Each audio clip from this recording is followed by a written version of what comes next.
Depuis l'apparition de la pandémie liée au coronavirus, les consultations dans les centres de santé se font rares. Confirmation donnée par ce médecin généraliste d'une clinique de la place. Où les gens préfèrent rester un peu à domicile et entre eux et chez eux. Donc oui, il y a eu une baisse, je vais presque la qualifier de drastique. Le taux d'affluence a drastiquement baissé.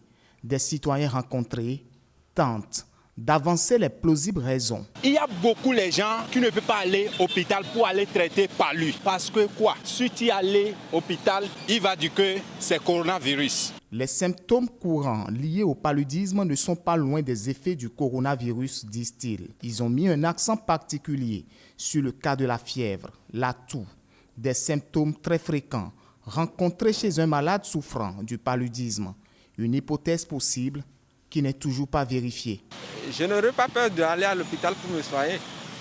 Vu que déjà, moi-même, je sais comment j'organise mon temps, je sais comment je fais ma journée, et que je tombe malade, je dois me rendre à l'hôpital. Le palu, par exemple, donne plutôt au début de la fièvre le soir. Classiquement, on dit 1 jour sur 2 ou 1 jour sur 3 dans les débuts.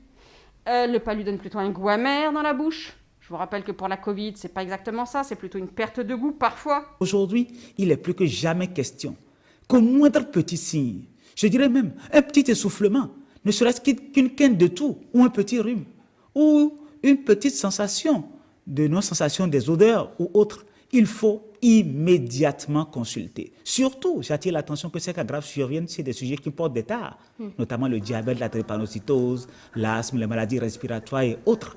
Prévention, traitement, protection de soi et des autres, et surtout l'exigence d'aller aux soins doivent être le leitmotiv de tous. Ceux qui ont peur d'aller à l'hôpital, moi je vais les exhorter d'aller à l'hôpital parce que la santé avant tout. Ce n'est pas avoir peur psychologiquement pour dire que quand je vais aller à l'hôpital, il y aura telle maladie. Non, non. C'est ça même le cas qui va les tuer. Ceux qui ont peur d'aller à l'hôpital, là, je vais leur dire, c'est Dieu qui donne la vie, c'est Dieu qui reprend.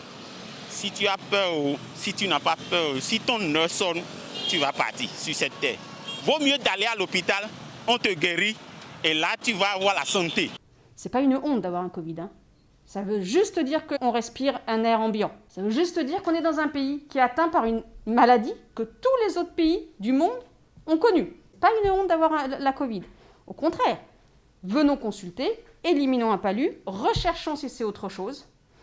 Et si c'est autre chose, dans la liste, on aura une recherche de Covid, on appellera le 136, on verra où est l'équipe, on fera le test s'il faut, on guérira, enfin probablement. Le gouvernement entreprend beaucoup d'actions pour essayer de contenir cette pandémie et surtout de veiller à ce que nos populations puissent respecter les mesures barrières prescrites et surtout venir tôt consulter pour ne pas arriver à des stades de gravité pouvant entraîner la mort. Prévenir vaut mieux que guérir, preuve qu'il n'y a aucune raison d'avoir peur pour ne pas se rendre aux soins.